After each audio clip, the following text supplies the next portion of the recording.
Bonjour à vous tous. Bon matin à tous. Bon matin. Soyez la bienvenue. Un autre live ce matin. Je suis très heureux d'être là encore une fois. Toujours motivé à le faire. On va prendre quelques minutes pour laisser les gens se connecter. Et on va démarrer. J'ai une belle étude pour vous ce matin. J'ai vraiment hâte de vous la donner. Alors, bienvenue mes amis. Bienvenue. Je vous laisse le temps de vous connecter là.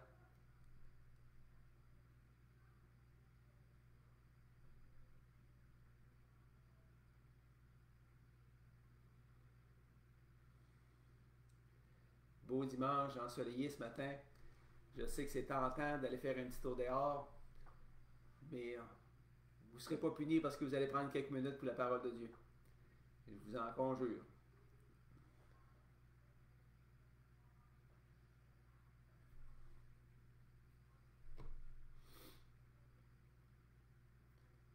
On commence dans 3 minutes.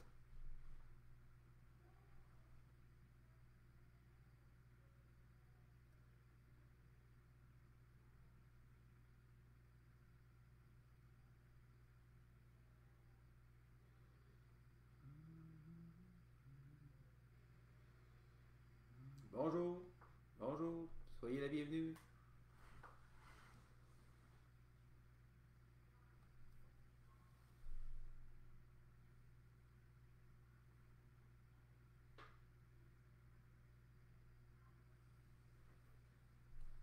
Soyez la bienvenue. Bonjour encore une fois. On commence dans 2-3 minutes.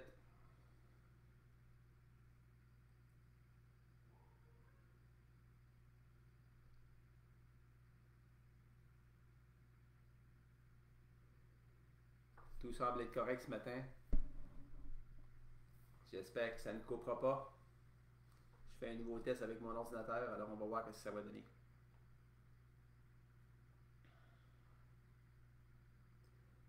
Bonjour David. Bonjour.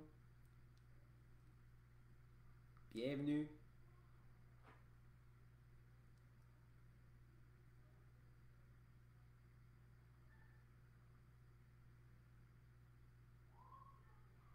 Deux minutes. On commence dans 2 minutes.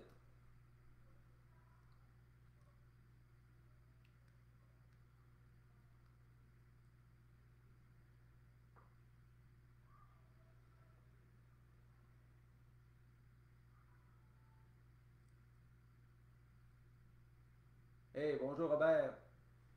Bonjour Robert, sois la bienvenue. Salut Francine. Alain, toujours fidèle au poste. Bienvenue. Pas de son pour moi. Bon, on n'a pas de son. On va voir qu'est-ce qui se passe avec ça. Audio, pourtant. Est-ce que vous m'entendez bien? Peut-être un autre que David là, pourrait me donner un cue pour le fun, voir si le son est là. Tout me semble bien branché, tout me semble bien correct.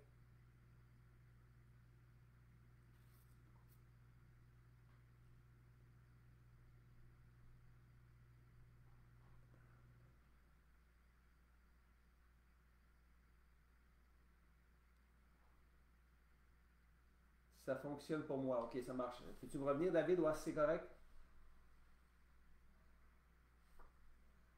Le son est ok, parfait. Merci. De mon côté, ça semble correct, là. Ok, bon, c'est beau, parfait. Excellent. Le son est faible, là. Il faudrait t'augmenter peut-être ton volume, Omer. Sois la bienvenue, Omer. Je suis content de te voir là. Mon son, moi, il est pas mal. Je peux pas faire plus que ça, ben ben.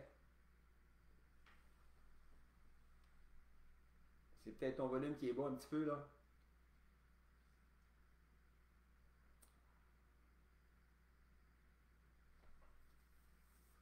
Commence dans 1 minute. 1 minute. On est déjà quelques-uns de connectés. C'est fun.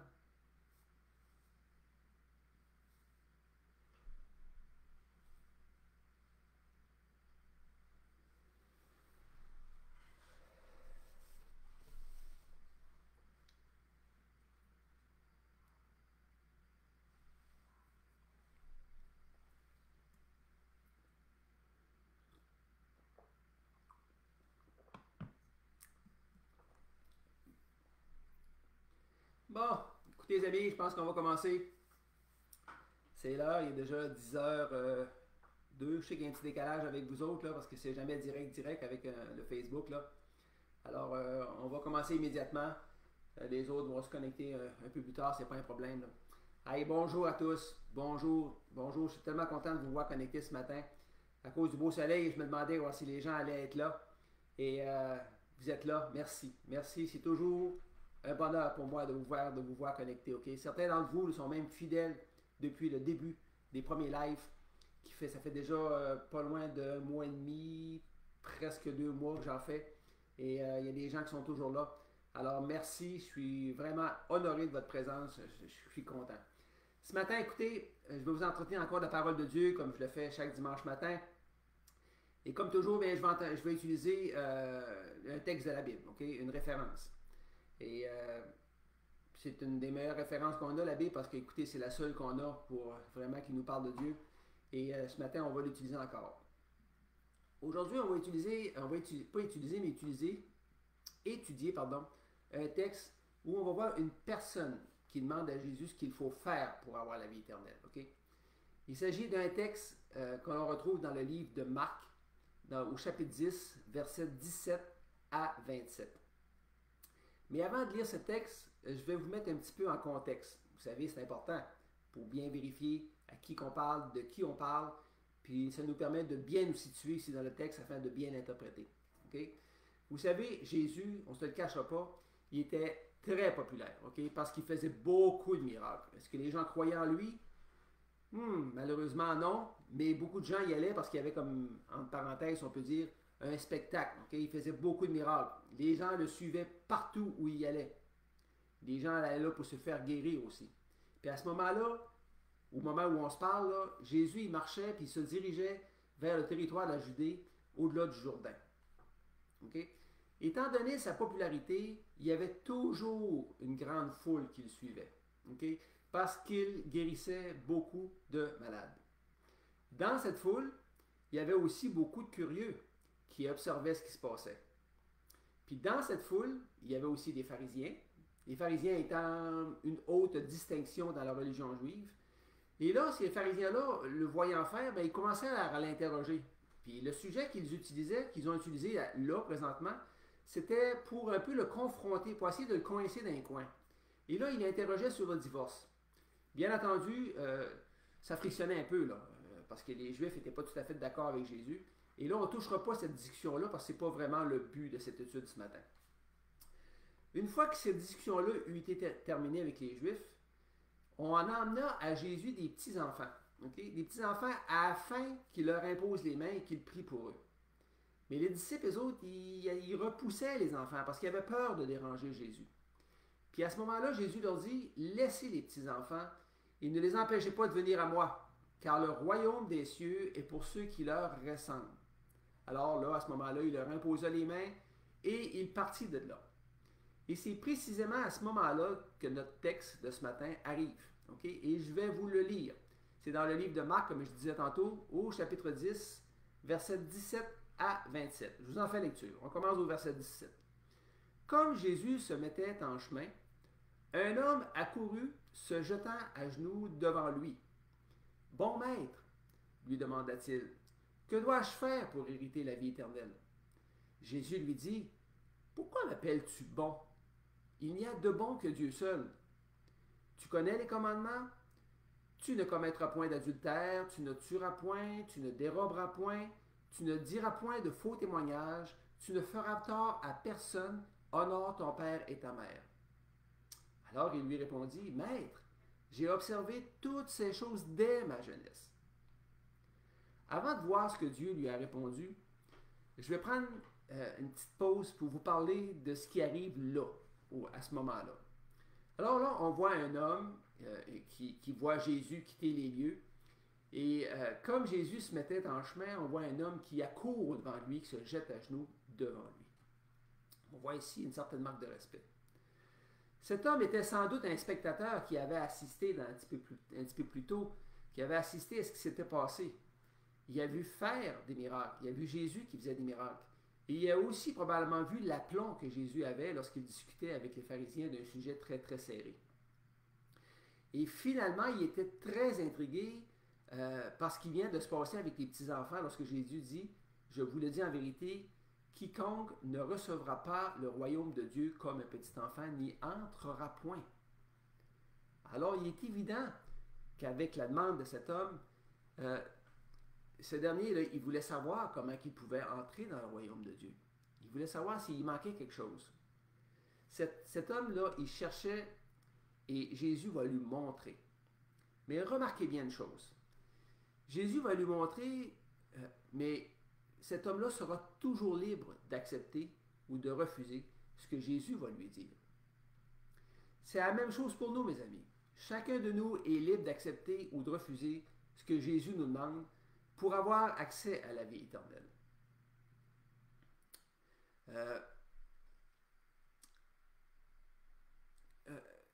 Comment je vous dirais ça donc? Jésus, là, il a abordé tout de suite, en disant, en le mettant tout de suite à sa place, là. Jésus lui a dit, pourquoi m'appelles-tu bon? Il n'y a de bon que Dieu seul. Il est clair ici que Jésus savait que cet homme-là ne croyait pas en lui. Okay? Parce que Jésus est aussi 100% Dieu, en plus d'être 100% homme. Et cet homme-là ne le croyait pas. En d'autres mots, c'est comme si Jésus lui avait dit, tu m'appelles bon et je sais très bien que tu sais que seul Dieu est bon. Alors tu mens. Jésus va lui montrer comment trouver la vie éternelle. En commençant par lui indiquer de suivre les commandements, et là, il énumère dans notre texte les commandements. Okay? À noter, là, une chose qui est très, très importante ici, c'est que Jésus lui énumère 6 commandements sur 10. Il s'agit des 6 derniers commandements. Tu connais les commandements, comme Jésus lui a demandé. Tu ne commettras point d'adultère, tu ne tueras point, tu ne déroberas point, tu ne diras point de faux témoignages, et tu ne feras de tort à personne, honore ton père et ta mère. Sur les 10 commandements, il y en a 4 qui sont des commandements qui nous parlent de la relation que nous devons avoir avec Dieu. Et les 6 autres qu'il a énumérés, ça nous parle de la relation que nous devons avoir entre nous, les êtres humains, okay? Les êtres qui nous entourent. Alors, suite à l'énumération de ces 6 commandements-là, pas Jésus, mais l'homme, il a répliqué qu'il avait observé tout ça dès sa jeunesse. C'est comme s'il disait, je suis bon, tu sais, mais je ne peux pas voir ce qui me manque. OK? Alors, on va continuer dans le texte au verset 21. On va continuer la discussion. Jésus, l'ayant regardé, l'aima. J'aime ce petit bout-là. Il lui dit, il te manque une chose. Va, vends tout ce que tu as et donne-le aux pauvres. Et tu auras un trésor dans le ciel. Puis viens et suis-moi. Mais, affligé de cette parole, cet homme s'en alla tout triste, car il avait de grands biens. J'arrête encore ici. OK? En vous disant que Jésus aimait cet homme comme il nous aime tous. Certains savent que je suis grand-papa. Okay? Je suis grand-papa de 2 petites filles. Et la plus jeune n'a que 2 ans. Et elle a un petit vélo avec 2 petits trous à l'arrière. C'est bien drôle d'avoir elle avec ça. Bien entendu, à cause du confinement, je ne peux pas les prendre dans mes bras et je ne peux pas les approcher. Okay? On s'entend là-dessus. Là. Mais le week-end dernier, je l'ai vue à distance et elle m'a montré son nouveau vélo. Mais surtout, elle m'a montré son casque de vélo en me disant, grand-papa, je suis bonne parce que j'ai un casque. Écoutez, moi, à ce moment-là, mon cœur a été rempli d'amour. Je voyais sa sincérité dans son cœur, dans son innocence. Vous comprenez ce que je veux dire, hein? C'est cet amour que Dieu nous aime, mes amis. OK? Qui que vous soyez, Jésus, l'ayant regardé, l'aima.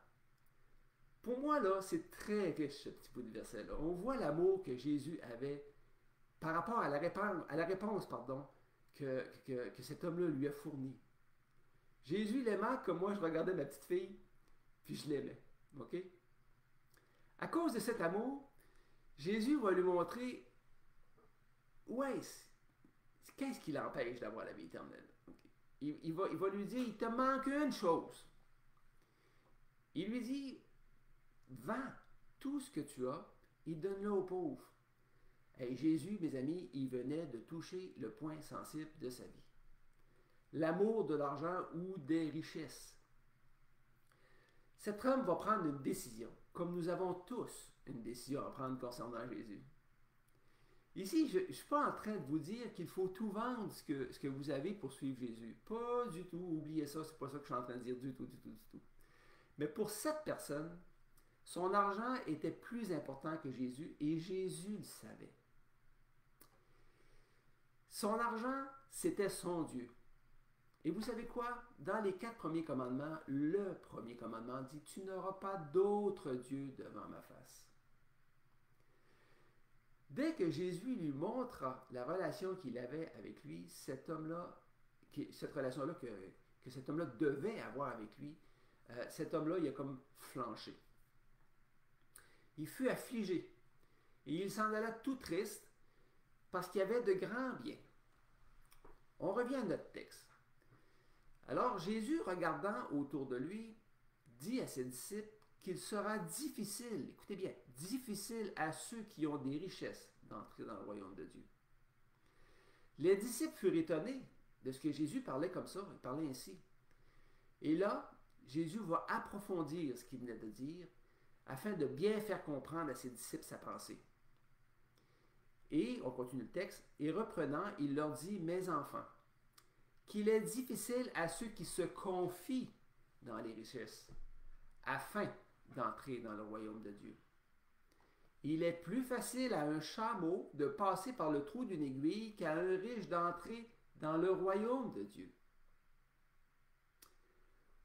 Jésus est en train de leur dire qu'il est impossible d'entrer dans le royaume de Dieu si vous faites passer vos richesses avant lui. Et c'est vrai. L'exemple qu'il donne est frappant. Il est plus facile à un chameau de passer par le trou d'une aiguille qu'à un riche d'entrer dans le royaume de Dieu. Ça m'a pris du temps vraiment à comprendre ce petit bout de verset-là. Ici, là, on sous-entend qu'un riche qui se confie dans ses richesses à cause du contexte du verset qu'on a vu précédemment. Pas parce que la personne était riche, parce que la personne faisait passer ses richesses avant Jésus. Le texte continue en disant, les disciples furent encore plus étonnés. Et ils se dirent les uns aux autres, qui peut être sauvé? Et Jésus les regarda et dit, cela est impossible aux hommes. Mais non à Dieu, car tout est possible à Dieu. Et là, c'est la fin de notre texte.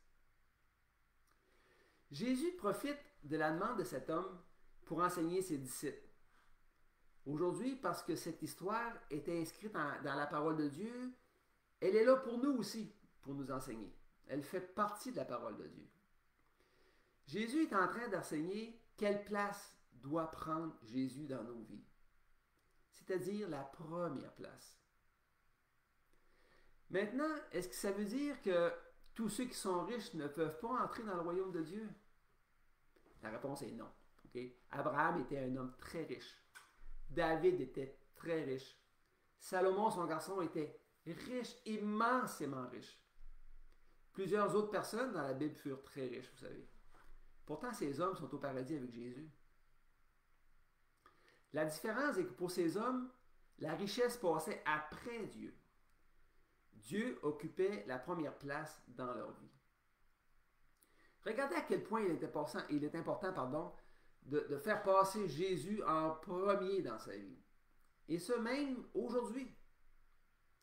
Jésus, c'est un verset dans le livre de Matthieu au chapitre 10 et verset 37 qui dit « Celui qui aime son père ou sa mère plus que moi n'est pas digne de moi.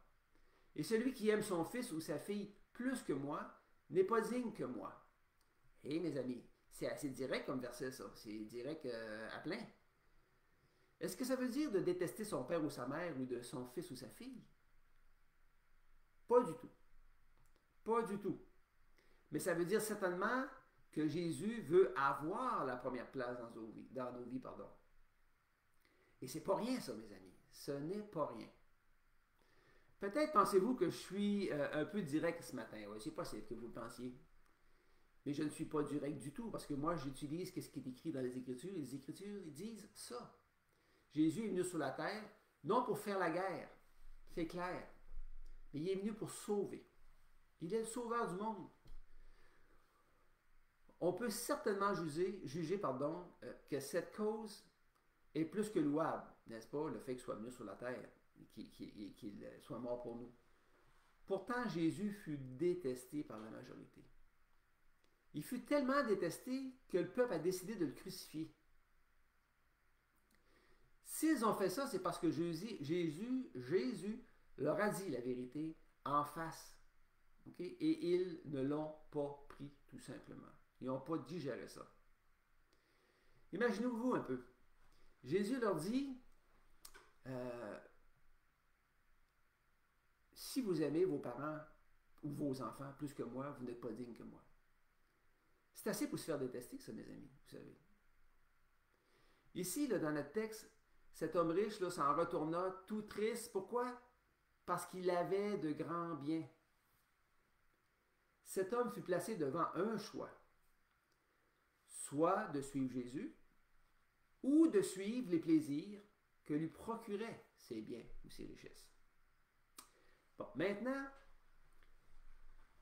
je vais vous faire ce que je pourrais appeler un coup de théâtre. Vous savez, c'est un coup de théâtre, c'est quoi? On change de situation. On va reprendre le texte, mais on va le regarder un petit peu différemment.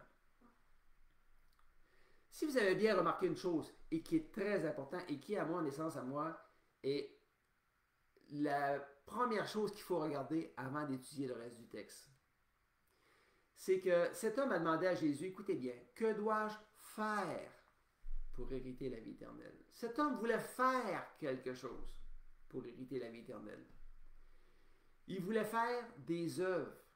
Et c'est pour ça que Jésus lui a parlé des 6 commandements qui traitent des relations que nous devons avoir entre nous, les humains. Il ne lui a pas parlé immédiatement des 4 premiers commandements qui traitent de la relation que nous devons avoir avec Dieu. Les Juifs étaient habitués de faire des œuvres pour mériter leur ciel, parce qu'ils croyaient que c'était de cette façon qu'on pouvait avoir la vie éternelle. Pourtant, Jésus a toujours enseigné le contraire, en disant que c'est point par les œuvres, mais par la foi seule que l'on pouvait obtenir la vie éternelle. C'est très important de comprendre ça. Donc, Jésus s'est dit, tu veux faire quelque chose pour avoir la vie éternelle? Eh bien, je vais te dire ce que tu dois faire. C'est alors qu'il lui récita ces 6 commandements. Et c'est là aussi que l'homme lui a répondu, Maître, j'ai observé toutes ces choses dès ma jeunesse. Que me manque-t-il? En partant, cet homme-là mentait. Okay? Il mentait dans son innocence, si on peut dire. Parce que le 6e commandement, il dit, tu ne diras point de faux témoignages. Ça veut dire, tu ne mentiras point. Qui d'entre vous n'a jamais menti de sa vie? Et tout le monde a déjà menti, vous savez. Tout le monde a déjà menti. Puis je lève ma main le premier, là. C'est comme ça. C'est pour ça que Jésus le regarda et l'aima. Jésus s'est dit maintenant, OK, tu crois que tu es qualifié par tes œuvres ou par ta bonne conduite et tu ne sais pas du tout ce qu'il te manque? Bien, je vais te le montrer. Jésus lui a montré ce qu'il devait faire parce qu'il voulait faire quelque chose pour gagner son ciel. Il a simplement dit, va, vends tout ce que tu as, donne-le aux pauvres et tu auras un trésor dans le ciel, puis viens et suis-moi. En d'autres mots, il lui a dit, fais-moi passer en premier et tu vas me le prouver en me suivant. Vends tes richesses, viens avec moi. Fais-moi passer en premier. Et c'est là que la discussion que Jésus eut avec les disciples s'est dirigée vers mais qui donc peut être sauvé? Même ses propres disciples ne savaient pas comment cela se pouvait. Et la conclusion de cet événement fut sans contredit la phrase que Jésus est arrivé et il a prononcée à la fin. Jésus les regarda et dit, cela est impossible aux hommes. Mais à Dieu, tout est possible. C'est comme si on avait pris juste la première phrase du texte qu'on a lu ensemble et la dernière, et on aurait eu assez. Tout ce qui va au milieu correspond seulement pour l'homme qui lui demandait cette chose-là. Comprenez-vous ce que je veux dire? Que dois-je faire pour avoir la vie éternelle? Dieu aurait dit, cela est impossible aux hommes, mais non à Dieu, car tout est possible à Dieu. Il est donc autant impossible à l'homme de se mériter la vie éternelle par ses propres moyens, qu'à un chameau de passer par le trou d'une aiguille. Et c'est ça que ça veut dire, ce verset-là. Dieu sait que nous ne sommes pas capables d'avoir la vie éternelle par nos propres moyens. Écoutez, il le sait. Mais c'est nous qui ne le savons pas. Et c'est ça qu'il est venu nous dire lorsqu'il est venu à notre rencontre sur cette terre. Lorsqu'il est venu dans notre lieu de résidence. Il a quitté son trône, il s'est fait homme, 100% homme, 100% Dieu, puis il est venu nous dire ça. Il nous a annoncé la bonne nouvelle que le salut s'obtenait par la foi en lui seulement. Le salut, mes amis, s'obtient par la foi seulement parce que par les œuvres, nous en sommes incapables. C'est impossible. Qui a déjà menti? Un seul péché nous empêche de rentrer dans le royaume de Dieu. Il faut bien comprendre ça. Si cet homme avait répondu à Jésus, écoutez bien. Écoute, je ne suis pas capable d'observer ces commandements que tu énumères, Seigneur. Je suis un pauvre pécheur. Je reconnais que je suis perdu à cause de ça. Viens à mon secours, je te donne ma vie. Je ne veux absolument pas aller en enfer, alors sauve-moi. Hey, mes amis, on tombe dans un autre contexte, là. C'est plus du tout pareil. La discussion aurait été bien différente.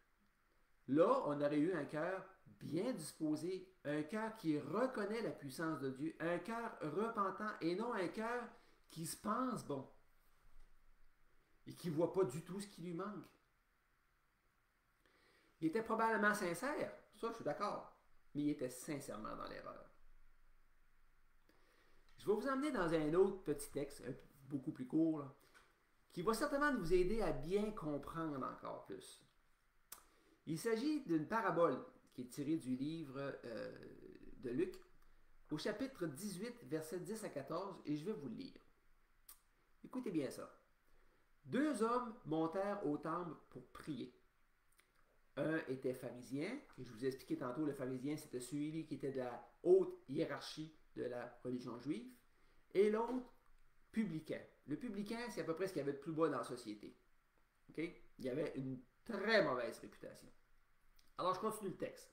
Le pharisien debout priait ainsi en lui-même.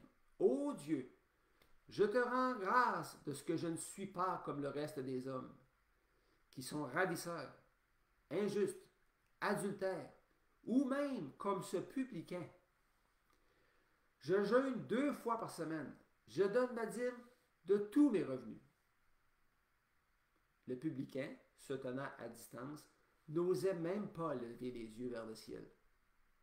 Mais il se frappait la poitrine en disant, « Ô Dieu, sois apaisé envers moi, qui suis un pauvre pécheur. » Le texte continue en disant, « Je vous le dis, là c'est Jésus qui parle, celui-ci descendit dans sa maison justifié, ça veut dire sauvé, plus que l'autre. Car quiconque s'élève sera abaissé, et quiconque s'abaisse sera élevé. » Ça vous dit quelque chose, ça, les premiers seront les derniers? C'est exactement là que ça se passe. Dieu aime les cœurs repentants. Il aime les cœurs qui reconnaissent leur état de pécheur. Le pharisien était en prière devant Dieu en se glorifiant lui-même comme étant supérieur aux autres. Il étalait toutes ses bonnes actions pour justifier qu'il était digne de se mériter l'approbation de Dieu pour sa justification. Eh bien, Dieu a préféré celui qui n'osait même pas lever les yeux, qui se frappait la poitrine, avoua qu'il n'était pas digne d'être devant Dieu pour le prier. Il demandait à Dieu, apaise ta colère, sois apaisé, parce qu'il s'avouait pécheur, tout simplement. Le publicain, lui, là, il avait une repentance qui venait du cœur, tandis que le pharisien avait aucune repentance. Dieu a porté ses yeux sur le publicain parce qu'il avait besoin d'un sauveur, tandis que le pharisien, lui, il n'en avait pas besoin parce qu'il se croyait autosuffisant. La repentance du cœur, là, ça désire un changement d'état.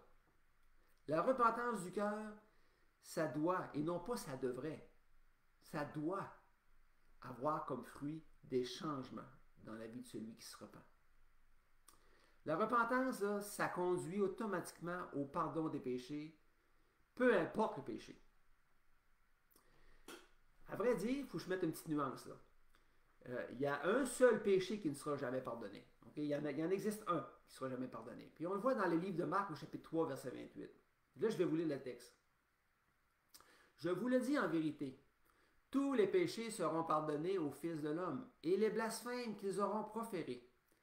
Mais quiconque blasphémera contre le Saint-Esprit n'obtiendra jamais de pardon. Il est coupable d'un péché éternel. Alors le blasphème contre le Saint-Esprit, c'est le seul péché qui ne sera jamais pardonné. Et là, on est en lieu de se demander, mais qu'est-ce que le baptême, pas le baptême, mais le blasphème contre le Saint-Esprit? C'est simple, c'est de ne pas croire en Jésus, de ne pas croire en ce qu'il est, c'est-à-dire 100% Dieu, et de ne pas croire en ce qu'il a fait pour nous sur la croix, lorsqu'il est mort sur la croix, pour le pardon de nos péchés. Jésus ne pardonnera jamais ce péché. C'est le seul, d'ailleurs, qui ne sera jamais pardonné. Alors, si vous pensez qu'il n'est pas possible que Dieu pardonne vos péchés, eh bien, détrompez-vous. Il vous pardonnera, peu importe le péché, à condition que vous vous repentiez de cet état de pécheur et que vous lui cédiez votre vie en demandant de vous sauver. Non pas en vendant tout ce que vous avez comme richesse. Soyez sans crainte, il va le faire. Et tout se fait par la foi seulement. Peut-être que vous êtes fatigué. Peut-être que vous êtes fatigué mentalement avec tout ce qui se passe avec la COVID-19. Ou simplement avec ce qui se passe dans vos vies personnelles. Bien, dites-vous, il est possible. C'est possible que Jésus ait rien à voir avec, que Dieu ait rien à voir avec la COVID-19. Mais dites-vous une chose, il peut s'en servir. Il peut s'en servir pour réveiller des gens. Pour réveiller des gens à sa cause. Parce que Jésus est la solution. Voici ce que dit le livre de Matthieu, chapitre 11, versets 28 à 30. Venez à moi, vous tous qui êtes fatigués et chargés, et je vous donnerai du repos. Prenez mon joug sur vous et recevez mes instructions, car je suis doux et humble de cœur, et vous trouverez le repos pour vos âmes, car mon joug est doux et mon fardeau léger. Fin du verset. Vous savez ce que c'est un joug? Anciennement, là, lorsqu'on voulait atteler deux bœufs ensemble, ces derniers avaient dans le cou, entre deux morceaux de bois, puis il y avait deux trous pour laisser passer la place pour le cou des bœufs. Puis les bœufs pouvaient forcer ensemble en s'appuyant contre le joug. C'est vieux, mais ça existait dans ce temps-là, puis ça fait pas vraiment longtemps que ça n'existe plus par ici. Jésus dit, prenez mon joug sur vous et recevez mes instructions. Ici, ça veut dire, faites équipe avec moi. En parlant de Jésus, pas avec moi là, parce que je montre moi là. Avec Jésus. Et je vais vous donner mes instructions par la parole de Dieu. Il va te donner les instructions pour que ton âme se procure du repos. Bien comprendre ici que le repos n'est pas pour le corps. Là. Le repos que Dieu parle ici, là, c'est pour vos âmes. Et Dieu utilise l'analogie du joug pour bien faire comprendre que c'est Jésus qui est en équipe avec nous, dans le joug de notre vie. Et c'est lui, mes amis, qui va tirer la charge si on met notre confiance en lui. Sinon, il va vous laisser tirer par vos propres forces. Parce que ce sera votre décision. Ne sous-estimez pas sa puissance, mes amis. Éphésiens 3,20 dit, or, à celui qui peut faire par la puissance qui agit en nous, infiniment au-delà de tout ce que nous demandons ou pensons.